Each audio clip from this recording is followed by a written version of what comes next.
Assalamualaikum warahmatullahi wabarakatuh. Halo sahabat budaya dimanapun saudara berada. Saat ini panjenengan semua bersama channel YouTube Cak Durasim, UPT Taman Budaya Dinas Kebudayaan dan Pariwisata Provinsi Jawa Timur. Dan suatu keberkahan saat ini saya punya kesempatan bisa ngobrol secara langsung bersama seniman handal Jawa Timur, yaitu beliau Mas Kukuh Setio Budi dari Surabaya. Dan materi obrolan saya dengan beliau saat ini adalah tentang perkembangan garap iringan wayang Jekdong atau wayang Jawa Timuran.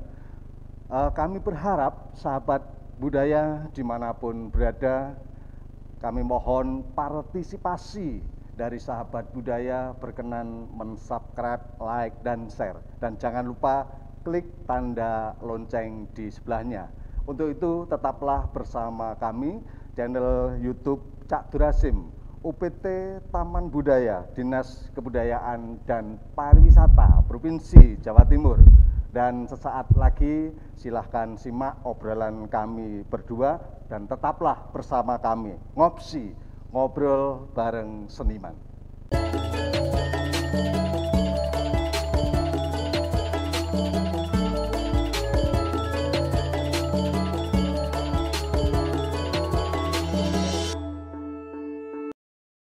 Ya, Assalamualaikum warahmatullahi wabarakatuh.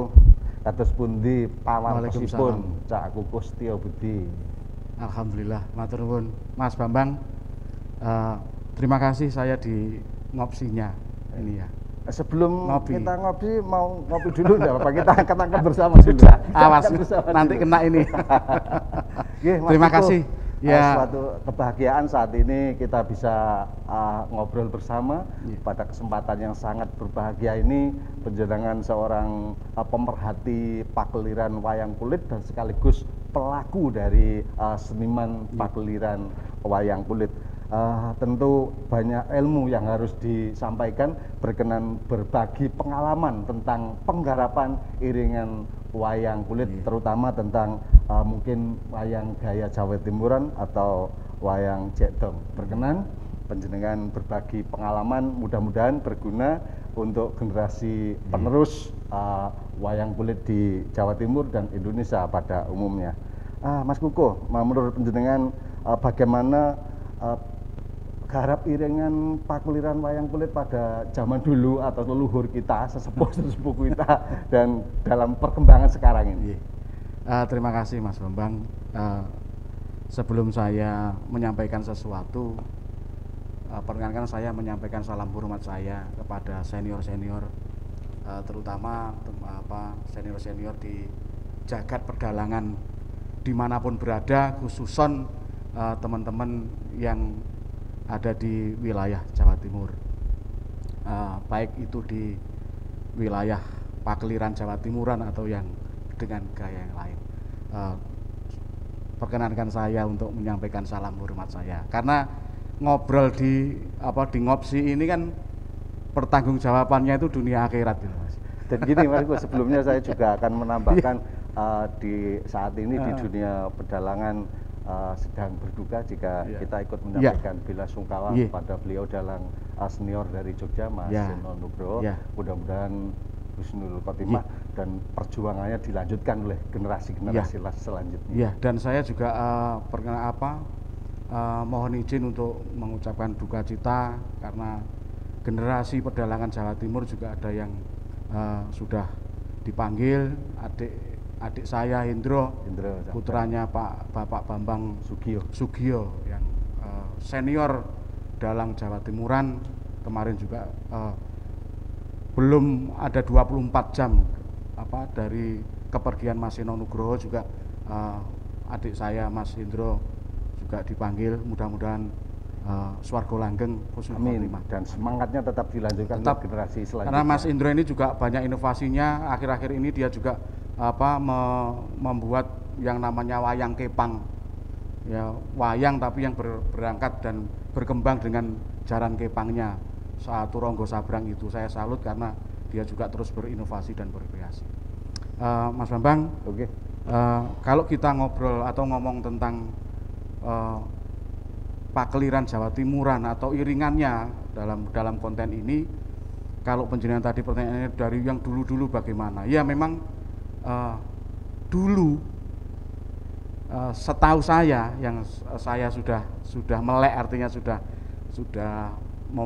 melihat dan mengingat itu tidak ada perkembangan apa-apa di saat itu ya. Mungkin dalam kurun waktu 20 tahun yang lalu atau 25 tahun yang lalu. Jadi perkembangan musik kerawitan untuk pakeliran gagrag Jawa Timur atau Jekdong itu Nuwun Sewu itu stagnan dari dulu. Yang dulu itu ya sudah dimulai dari ayak 10 sebelum untuk Patalonia, kemudian jejer ya Gending Gotokusumo ya, kemudian ada Gedhok Tamu, kemudian ada Gedhok Rancak untuk undurnya, kemudian Gending Krucilan, Ayak Wolu, ayak dan seterusnya, hanya itu saja. Dan sampai sekarang juga banyak yang masih menggunakan hanya itu saja. Mungkin ada beberapa faktor yang mempengaruhi itu, karena kalau kita ngomong wayang Jekdong atau Jawa Timuran, kebanyakan kan yang saat itu berdasar dari pecantrian, atau mungkin takut kepada gurunya ketika itu, kalau merubah ini tidak boleh, merubah ini tidak boleh, atau bagaimana? Ya, mungkin faktor itu juga sangat mempengaruhi, besar pengaruhnya terhadap perkembangan pakeliran itu, baik di pakeliran wayangannya ya, caing wayang, sabet, onto wencono dan sebagainya, tapi juga di perkembangan iringannya, kerawitannya. Jadi ya sudah stagnan. Jadi memang banyak Mas Bambang yang karena sistem bergurunya atau sistem menuntut ilmunya adalah nyantrik. Jadi cantrik itu pasti takut kualat kalau tidak sesuai dengan gurunya atau yang dicantri, kan seperti itu. Saya pernah ngobrol dengan beberapa teman yang dalang Jawa Timur. Mas atau Cak, kalau iki digawe ngene gini iramane dianu, wah gak iso Cak. Saka bapak ki yo ngono, aku gak wani aku ngrubah gitu loh. Aku nek ngrubah engko wis gak koyo bapak. Nah, itu artinya ini tanda kutip ya. Artinya perlu ciri khas. Iya, perlu kita juga menghargai itu, karena dalam satu sisi tadi itu mempertahankan gaya atau gagragnya. Misalnya cantriknya Abah Nuwun Sewu almarhum Suwoto Ghazali, dia juga bertahan seperti itu supaya ciri khas almarhum itu Mbak Suwoto ya seperti itu kan gitu ya. Cantriknya Abah Leman misalnya ya sudah bertahan seperti itu. Nah, selanjutnya setelah ada perkembangan di pakliran padat, nah ini kita mulai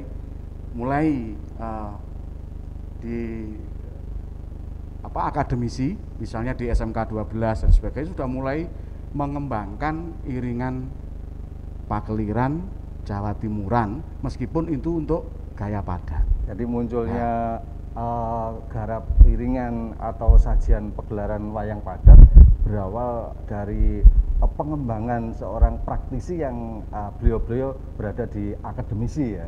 Jadi bagaimana mengembangkan kesenian itu supaya tidak stuck gitu. Ya, karena di satu sisi yang di lain wilayah tadi, di wilayah lain ketika ini ilmu itu dituntut dari penyantrian tadi Nuwun Sewu, itu banyak memang yang tidak berani atau tidak mampu, dalam tanda kutip ya, tidak mampu itu dalam hati, bukan kok aku tidak mampu berkreasi, tidak, tapi tidak berani, tidak ada keberanian untuk mengembangkan itu, takut kalau ini dicap sudah melenceng dan sebagainya. Nah, tapi akhir-akhir ini seperti yang saya sampaikan tadi Mas Bambang, ketika adik-adik yang sudah dalang-dalang muda yang jebolan dari akademisi sudah mulai berkembang, mulai berani, karena dia tidak lagi nyantrik toh.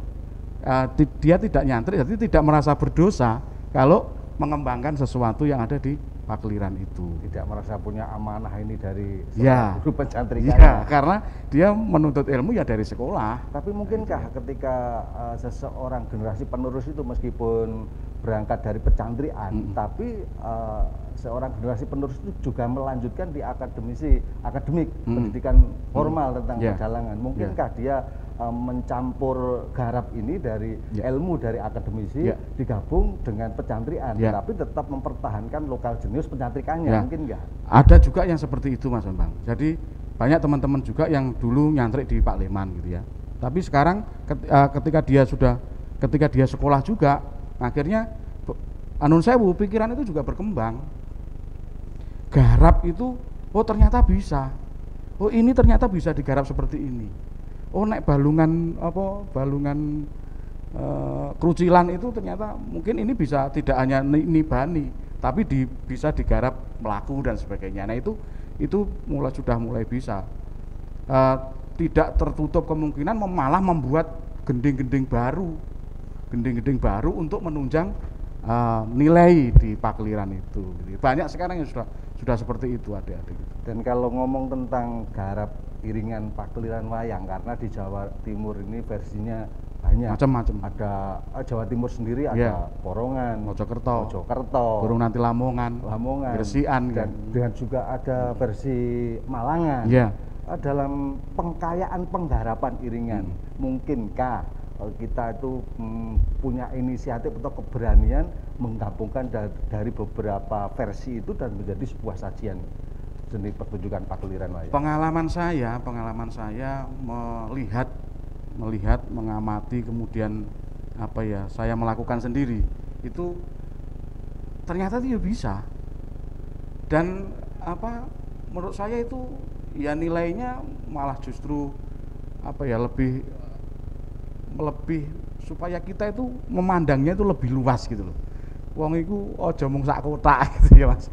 Nek iso aja mung aja sak kotak-kotak, aja mung jangan hanya itu saja.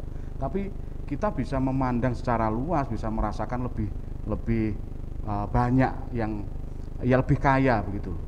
Jadi mungkin tidak ada yang mustahil ketika iringan wayang Malang itu dibawa di Lamongan.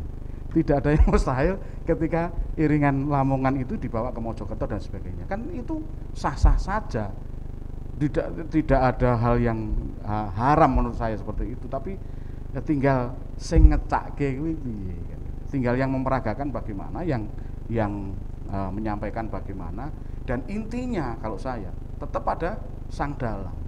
Tapi kan di situ mungkin ada istilahnya ya, mohon izin dan mohon maaf, ada dua komunitas tertentu, komunitas yang generasi penerus pengembangan dan komunitas kasepuan. Bagaimana dengan kalau mudah-mudahan tidak ada komunitas kasepuan itu terus bilang lombok campur-campur ngono dadi rusak, WTU terus hilang menurut penjelasan gimana? Ya, alhamdulillah Mas Bambang, yang setahu saya sampai saat ini saya komunikasi dengan teman-teman, dan karena ya termasuk yang sudah senior di jagat pedalangan Jawa Timur itu saya nun sewu lagi, pola pikir beliau-beliau itu tidak seperti itu. Jadi ada perkembangan yang luar biasa ketika ada yang ngugemi ya ngugemono, kena kue mau berkembang ya berkembang. Nah itu loh, artinya sudah ada komitmen bagi teman-teman dalang untuk aku tak ngugemi, aku tak berkembang dan sebagainya. Nah sesepuh juga seperti itu, ya wis silakan. Nah, kalau misalnya ini mau dikembangkan silakan, sekarang semua sudah terbuka Mas. Zamane wis koyok ngene. Nek sik cukeng ngugemi sesuatu yang harus dipertahankan wis sesuai dengan era sekarang, mungkin ya hasilnya mungkin ya kurang maksimal gitu. Berarti alhamdulillah perkembangan ini yang kasepuan juga berkenan mengikuti perkembangan zaman ini, sehingga cara berpikirnya juga menyesuaikan Ya. dengan kondisi saat ini. Ya artinya ini yang saya juga sangat sangat senang. Artinya, oh, nun sewu.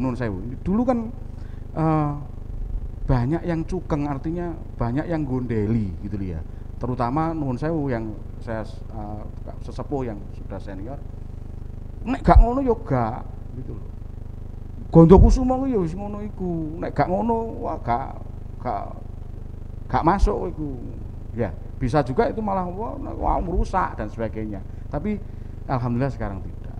Alhamdulillah. Tadi disampaikan oleh Mas Kukuh bahwasanya perkembangan pakeliran itu dari garap pakeliran itu dari akademisi, sehingga akademisi itu memunculkan garap iringan wayang padat dan wayang semalam suntuk tetap yang tergarap juga. Ada perbedaan nggak untuk persiapan atau kesiapan membuat sebuah karya pakeliran padat dan sebuah pakeliran wayang semalam suntuk? Ada perbedaan nggak? Ini pada kasus ini kelihatannya di mana-mana ada kemiripan, Mas. Artinya garap itu yang semula itu memang dikhususkan untuk pakliran padat atau garapan untuk festival atau untuk apa ya. Tapi ketika ada garap itu yang bisa dimanfaatkan untuk pakliran semalam, biasanya itu malah dari hasil garap itu yang berkembang di pakliran semalam suntuk begitu. Jadi banyak yang berawal dari proses pakliran padat, kemudian iringan-iringan itu ternyata mampu digunakan di pakliran semalam suntuk. Karena nuwun sewu, Mas, kita sudah paham lah rentan waktu pakliran semalam itu sekian jam, ya. Sekian jam kalau pengerawit, dalang, pesinden atau waranggononya dan semua itu dikondisikan dalam garap yang full semalam suntuk, ya sesuk mungkin mudun saka panggung udah wis semaput kafe kan gitu. Artinya energi itu kan luar biasa gitu. Makanya kenapa mbah-mbah mbiyen garap pakliran semalam itu ya tidak terlalu berat, meskipun itu tidak boleh dientengkan gitu. Tidak terlalu berat. Artinya karena jangka waktu rentan waktu memang lama. Gitu. Jadi yo ayak itu padahal itu pun untuk penyaron misalnya. Penyaron itu yang meskipun itu garapan klasik, garapan konvensional, dia tidak boleh mengulang sekaran saron itu dalam semalam itu ada 2 kali misalnya.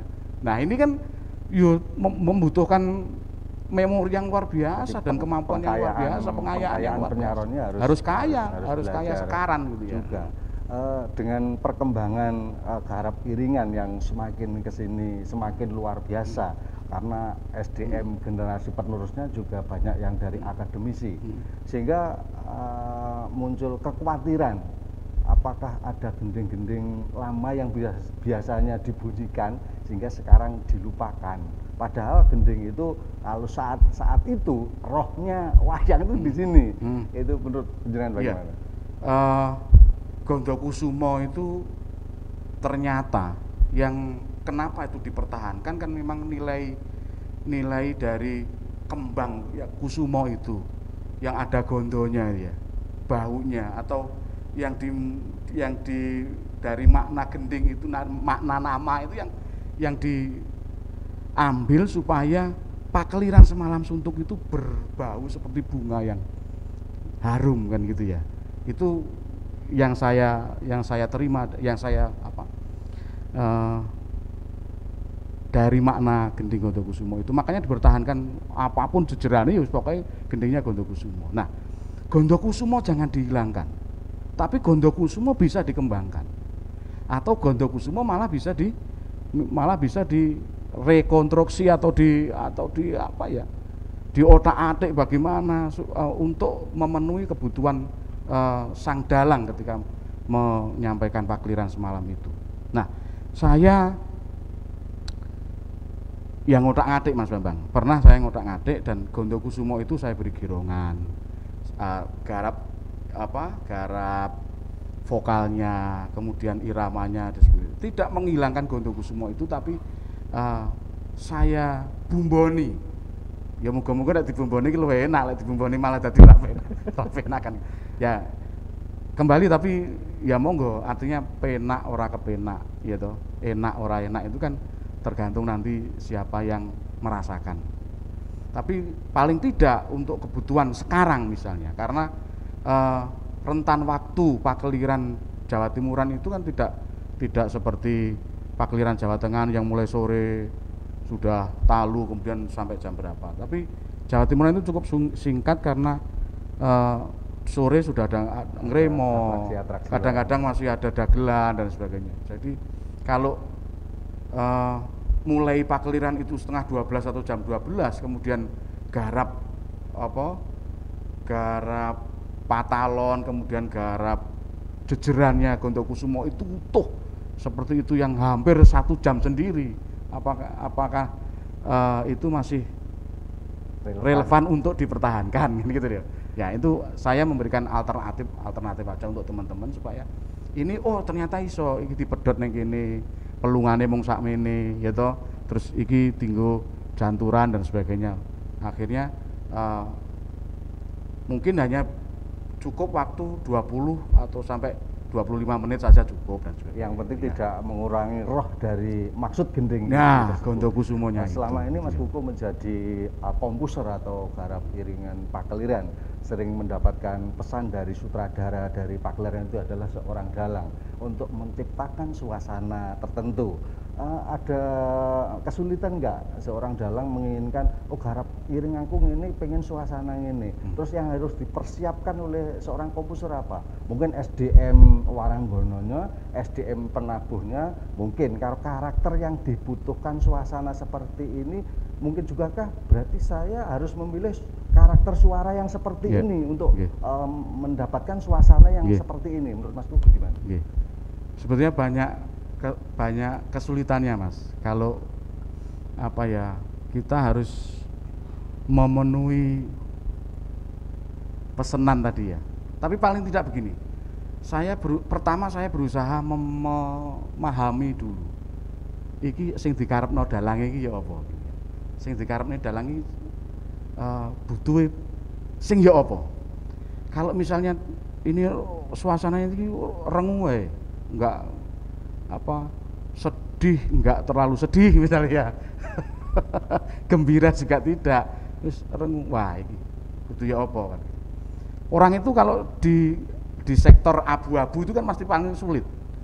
Karuan nek sedih tenan, nek seneng tenan kan gitu, jelas gitu. Tapi kalau dapat pesanan sing iki ngelemeng rengu lah gitu. Itu kadang-kadang kita memahami itu dulu yang kalau sudah paham lah baru apa yang seperti yang penjaringan tadi. Notasi, kemudian nada itu kan, setiap nada itu bagi saya punya makna. Setiap nada itu punya makna. Jadi kita menyusun itu tidak hanya sekedar jejer not kemudian bisa ditabuh, tidak. Tapi kalau ya jejer not ya bisa saja sekedar nulis not kemudian ditabuh jadi bunyi ya bisa saja kan. Kalau misalnya teman-teman pengrapitnya sudah handal ya masa dikai not sing ya apa ae mesti bisa jalan. Tapi apa itu? Kan tidak. Artinya rasa tadi, kembali ke rasa. Saya memahami yang diinginkan oleh sang dalang itu rasa sing kepriye. Nah, nanti sebisa saya untuk merasakan itu, rasa itu saya torehkan itu untuk membuat untaian nada tadi. Nah, kemudian tidak selesai di situ, perlu juga yang seperti yang dengan dawuhkan tadi. Kalau ini misalnya perlu vokal, karakter vokal yang bagaimana. Nah, itu penting memang. Karena tidak semua vokalis, tidak semua pesinden atau waranggono atau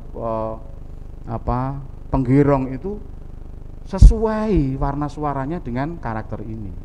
Maka kadang-kadang ketika dalam suatu komunitas itu adanya seperti itu, adanya materinya adanya SDM-nya seperti itu, menurut saya ya kadang-kadang sebagai penata harus ngalah kadang-kadang. Makanya untuk mengatasi kendala itu kan Ya. harus kita pikirkan Kadang-kadang juga. harus ngalah juga, Mas. Tapi Ini bisa, tapi karakternya nggak masuk. Ya. Ini karakternya masuk, tapi nggak bisa. ya, banyak kadang-kadang ya terjadi seperti itu. Banyak seperti apa pengalaman-pengalaman itu. Akhirnya kita karena apa? Faktor SDM itu ternyata yang paling menentukan. Apapun faktor SDM yang paling menentukan. Ono Kanjeng Waranggono iki, ono Kanjeng Pengerawit iki, jadi ya ini yang harus kita optimalkan, yang harus kita berdayakan betul. Iki gak ono pengrebab misalnya. Pengrebabnya gak ono. Malah sing mbonang gak ono, padahal itu harus jadi, harus bagaimana? Ya kita mensiasati. Berarti intinya seorang komposer atau penggarap iringan juga harus menyesuaikan SDM pendukungnya, betul, atau pengerawit dan sindennya, betul, juga SDM sutradaranya atau dalangnya. Ya. Wah, dalangnya ini kok tak ini gendeng abot-abot kok yang ini malah gabotan, malah ora mendukung gitu. Ya itu kalau sang dalang sudah pesan seperti tadi kan bagaimanapun juga dalang itu kuasa untuk merasakan. Kalau tidak sesuai dengan rasanya, tidak nyambung, ya jangan dipaksakan begitu. Ini gak enak, ya sudah, ganti. Saya sering sekali proses itu piye ya Mas.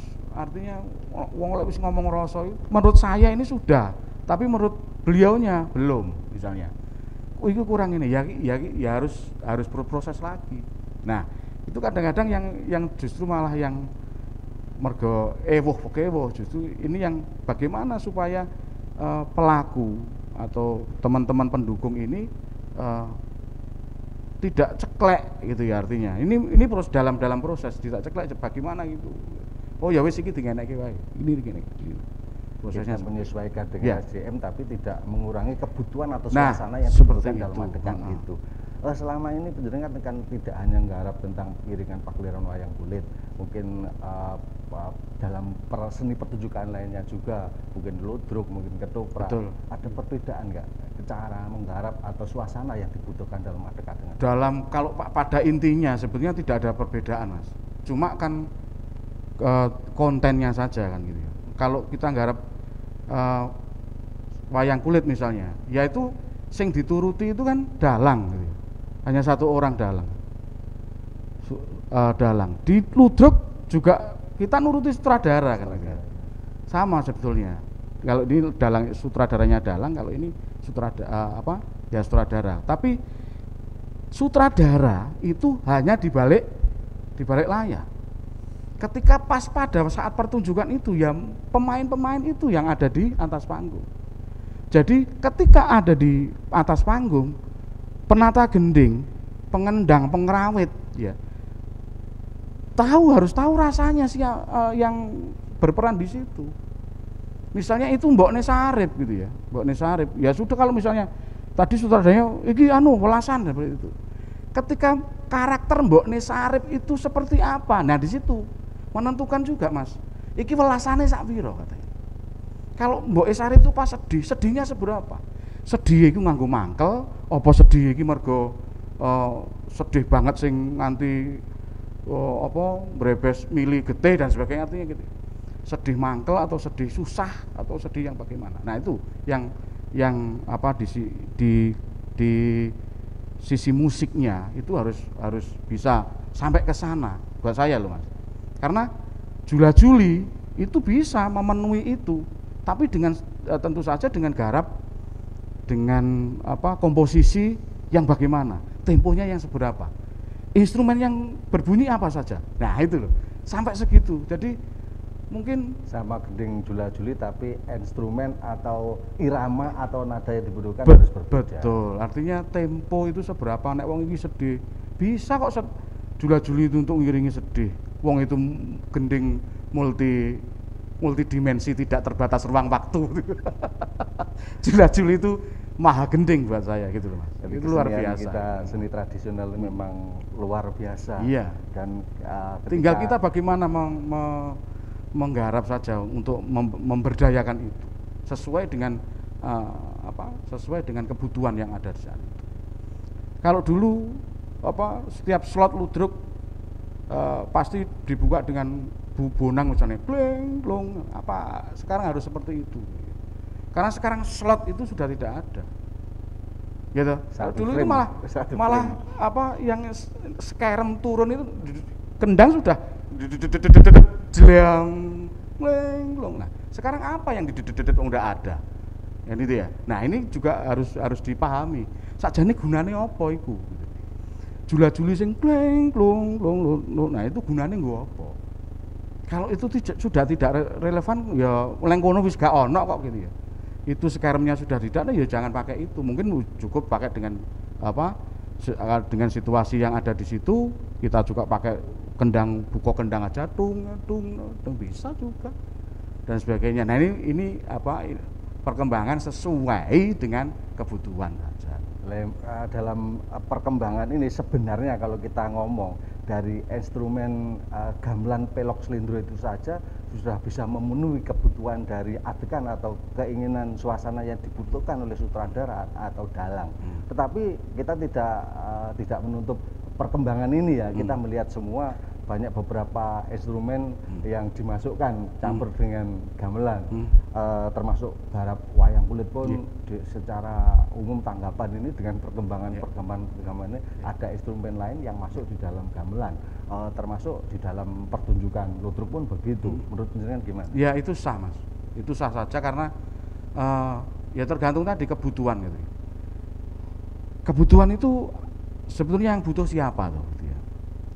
Tentu saja yang pertama membutuhkan itu kan dari intern kita, senimannya dulu, dari kita dulu.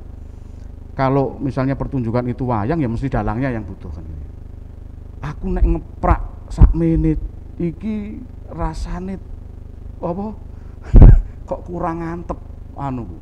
Aku butuh dukungan jedor misalnya terjadi kan ya. Aku nek menggambarkan suasana angin itu ngomong di nganggo gunungan gini kekurangan. Akhirnya ada efek keyboard masuk dan sebagainya. Iki nek barisan prajurit iki aku kok kurang nek ora ana trompete ya, akhirnya pakai trompet dan sebagainya. Nah, itu kan terus berkembang. Nah, tuntutan sang dalang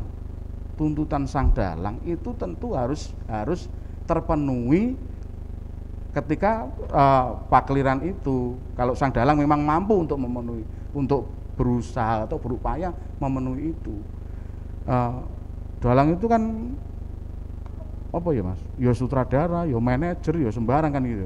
Pokoknya tetungguling pagelaran itu. Jadi ya bagaimana kebutuhan beliaunya itu harus terpenuhi kan. Nah, kalau persoalan garapnya ya tentu pasti kembali lagi ke rasanya. Pertama adalah pasti rasanya sang dalang dulu. Iki karepku sakmene. Iki tekanannya kurang. Oh iki ternyata terlalu kuat. Kudu dilah. Nah, seperti itu. Sampai sedetail itu memang harus pas gitu. Pas menurut rasanya. Dan ketika kita menggarap sajian pakliran, kita pun kadang kan tidak boleh egois. Selain kita itu menciptakan suasana yang diinginkan oleh sutradara, mungkin ketika garap iring adakah mungkin garap iringan tertentu yang digemari oleh penonton, ini harus kayak iki penontonnya seneng garap iki Mas. Adakah seperti itu? Ya kan kembali lagi itu kan interpretasi dari Pak dalangnya, sang dalangnya kata ada mempengaruhi keinginan sang dalang. Ketika sang dalang merasa keinginan penonton itu sudah menjadi keinginannya, maka keinginannya itu disalurkan ke teman-teman pendukungnya. Maka teman-teman pendukungnya harus bisa memenuhi keinginannya sang dalang. Kan begitu. Pengaruhnya kan seperti itu ya. Nah, enggak beda dengan di ludruk misalnya juga gitu.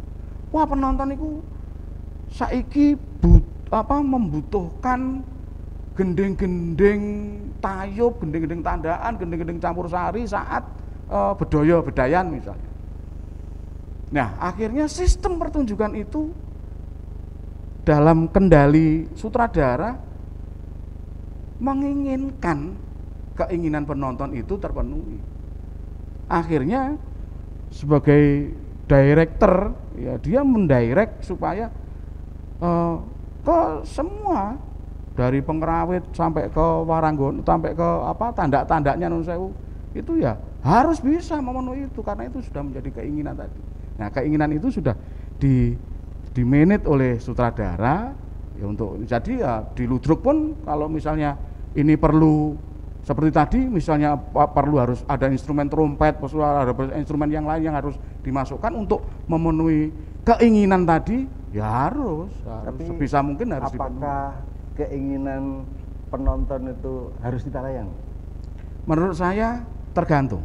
Ini salah satu contoh ya sebelumnya ya, tergantung untuk melengkapi dalam suatu pakliran ini saya pernah mendengar banyak orang yang bercerita ketika seorang sedang melakukan paklirannya mungkin masih jejeran atau masih ada tembung wos, tiba-tiba di belakang ada nyeletuk Prale, atau mungkin ada juga, campur sari aja ini, terus yang dikukuti terus campur sari, itu fenomena itu ada. Ya, banyak fenomena seperti itu, Mas. Artinya, ya orang nonton itu kan lebih banyak daripada yang ditonton, gitu. Kalau kondisi yang nonton itu orang masa yang sekian banyak, misalnya beratus-ratus atau bahkan beribu-ribu, nah itu dengan yang ditonton itu hanya sekian orang. Nah, kalau kita cukeng atau apa tidak berusaha untuk memenuhi mereka, juga ada risiko-risiko tertentu. Nah, apalagi dalam kondisi yang mungkin kurang sehat begitu ya. Nah, saya pikir itu kembali lagi ke kebijakan sang dalang atau sutradara atau siapa tertunggulnya di situ. Kalau misalnya harus dipenuhi ya dipenuhi dalam situasi seperti itu. Ya, saya pikir itu situasional.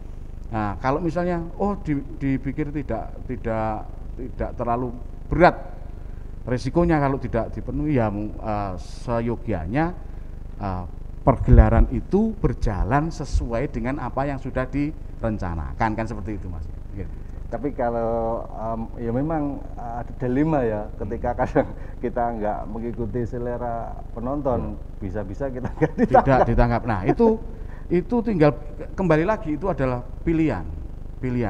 Jadi seniman itu kan ya Mas, seniman itu kembali lagi ke rasa dan punya tujuan, pasti tujuan. Saya dalang misalnya atau ludruk, satu komunitas ludruk ini pentas itu untuk apa misalnya? Untuk apa? Kalau saya dalang hanya untuk apa? Untuk kesenangan saya pribadi misalnya. Ya mungkin yang itu sudah kesekian kali. Untuk yang nanti saja lah, untuk memenuhi kebutuhan penonton. Tapi kalau misalnya saya dalang memang ini saya menjadikan mata pencarian gitu, dan saya tergantung pada penonton yang nantinya akan nanggap saya misalnya, ya bagaimanapun juga saya harus menuruti mereka, meskipun itu jelas ada satu sisi yang tidak pas dengan hati sang dalang, hati kita gitu loh misalnya. Yang paling menggelitik kan itu ketika kita enak-enaknya ada bungkus dan sebagainya. Iya, itu. Mas Kukuh gini, sangat banyak pengalaman yang disampaikan Mas Kukuh tentang garap iringan. Sekarang dari pribadi Mas Kukuh ketika menjadi seorang komposer, ketika garap sajian pakliran itu, adakah inspirasi pijakan yang dipakai? Mungkin aku tahu ngrungokne lagu jazz kae, aku tahu mirengke lagu kae, terus sehingga itu kita adopsi, kita rubah menjadi sebuah garapan yang ada di gamelan. Mungkinkah seperti itu? Ya, berdasarkan pengalaman ketika saya mengerjakan sesuatu itu, pertama saya seperti yang saya sampaikan tadi, saya berusaha menyerap energi dari yang pesan misalnya. Kalau itu penata tari gitu ya, kalau itu tarian, untuk tarian ya maksudnya penata tari itu bagaimana, ini rohnya atau makna gending ini yang bagaimana, yang di itu energinya yang saya dulu. Kemudian setelah itu ya saya berusaha mencari dulu kira-kira ini komposisinya yang bagaimana, temponya dulu seberapa yang dimaksud, temponya dulu. Kemudian kalau dibutuhkan karakter-karakter tertentu di situ apa misalnya yang paling bisa mempengaruhi dulu. Nah gitu. Kalau karakter itu bisa dipenuhi dari sisi instrumen, misalnya ya Mas ya, dari instrumennya. Loh, ini kita turuti dulu dari instrumennya dulu. Ini mutlak saya butuh suling misalnya ini. Ya dengan dengan segala daya upaya ini harus ada suling di sini misalnya. Gitu. Ini, ini gak usah nganggo nek perlu iki gak usah nganggo balungan. Ini cukup pencon saja. Ini cukup mempengaruhi. Ya, kenapa tidak? Ya wis kita dari situ. Jadi kalau kemudian dari musikalitasnya seperti yang saya sampaikan itu, ya memang tidak menutup kemungkinan karena kita itu punya memori gitu ya. Ketika tadi sudah pernah mendengarkan satu komposisi misalnya ini, kemudian ada memori yang masuk di sana. Kemudian itu ketika kita dalam proses penggarapan itu tiba-tiba muncul, ya, bagi saya itu it's okay saja. Jadi artinya tidak tabu buat saya untuk asal tidak jiplak gitu. Iya. Harus tidak jiplak sepenuhnya. Kita berpijak tetapi kita kembangkan lagi ya. Boleh. Paling tidak kita ada kejujuran lah. Kejujuran itu nek iki garapane kae. Iki garapane kono. Paling ada kejujuran. Di sana itu iki aku tak nuwun sewu, aku tak njupuk apa nih, njupuk temponya misalnya, atau model sabetan balungannya misalnya, itu bisa.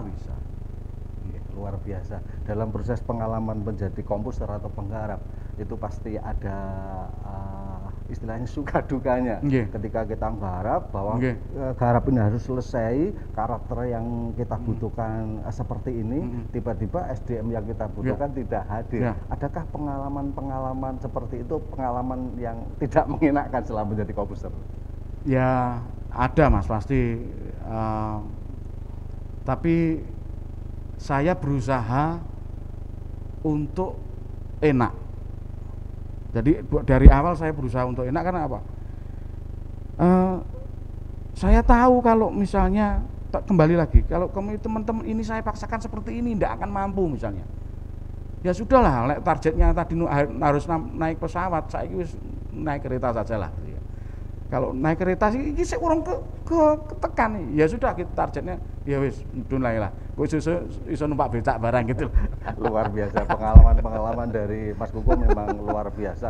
Tapi sudah barang tentu Mas Kuko, ketika penjenengan menjadi komposer punya keinginan, harapan generasi penerus setelah Mas Kuko. Menurut Mas Kuko, silahkan ada beberapa pesan untuk generasi komposer untuk meneruskan kesenian ini. Ya, saya justru malah tidak khawatir untuk generasi penerus Mas, karena generasi adik-adik saya bahkan sampai sekarang anak-anak saya ini luar biasa, taruna ngungkuli bopo tenan gitu. Artinya apa ya, kalau saya justru malah wah luar biasa sekarang anak-anak atau teman-teman adik-adik saya sekarang itu dalam berkreasi loh ya, dalam mengkomposisi, dalam dunia menggarap itu sekarang luar biasa. Cuman pelengku gitu ya. Kalau kita yang penting ini sebelum kita tutup yang penting ini.